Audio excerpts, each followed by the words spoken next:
Hi, how are you doing? I'm Andrzej Nedoma, your high performance coach. And today we continue the conversation from November, which is about getting you to the next level, to CEO 2.0 level. Yesterday we were talking that, in fact, sometimes even when we are busy, we might become the bottleneck, which we might take negatively because, of course, we give all our energy and our efforts and our time and everything and attention to your business. So saying that we are the bottleneck is, we can take it hard.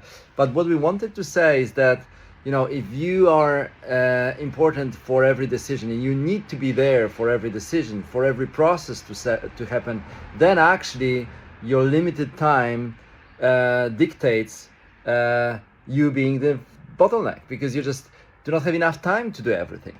So natural consequence of this is delegation. And this is the topic for today: how to delegate better, how to delegate in this next level.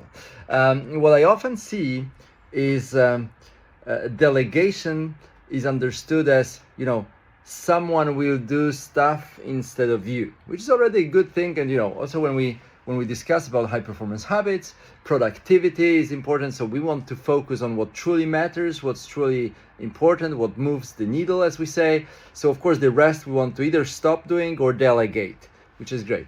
But here is the point. When you think about delegating, like not doing tasks on your own, but asking someone to do tasks, then we fall into the trap of micromanagement quite often. Because when we delegate tasks, we say, this needs to be done. And quite often we also add how this needs to be done. So we give all the instructions related to the lists of tasks that we don't want to do on our own and we want to delegate on somebody else.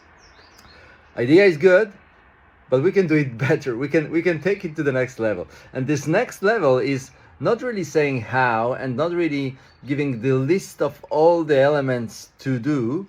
So not delegating the to-do list, but delegating the outcomes that we want to achieve. So what we want to see as a result delivered by someone. So what we are working on and what should be the outcome of this work that we are putting in right now. And this is what you want to delegate. You want to delegate the outcome. So delegate how the success looks like. What's the definition of success? What's the definition of the job well done? This is what we want to delegate. And then why is this important for our organization? Why is this important in our community? Why is this important in our team, in our business unit, wherever you are finding yourself in a delegation situation? So what is the outcome that we want to achieve? Why is this important that we achieve this in the first place and that we achieve this well? So what's the impact of this outcome on other things? And then how? We don't want to delegate.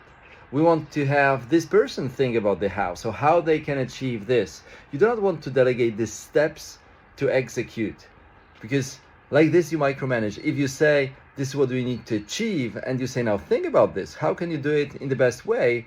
Then they take the ownership. They also have the possibility to show off, to show their skills, to show their organization, to show their craft, because they can come up with ways which are very intelligent and maybe you didn't even think about that. So in that way you engage them on board on your journey towards your higher purpose, because you do not have to think about every tiny element, every tiny task, because people start thinking how to achieve the outcome in the optimal way. So delegate outcomes and the whys, not the to-do lists or lists of tasks. I hope that helps. Have a great day and see you tomorrow. Bye-bye.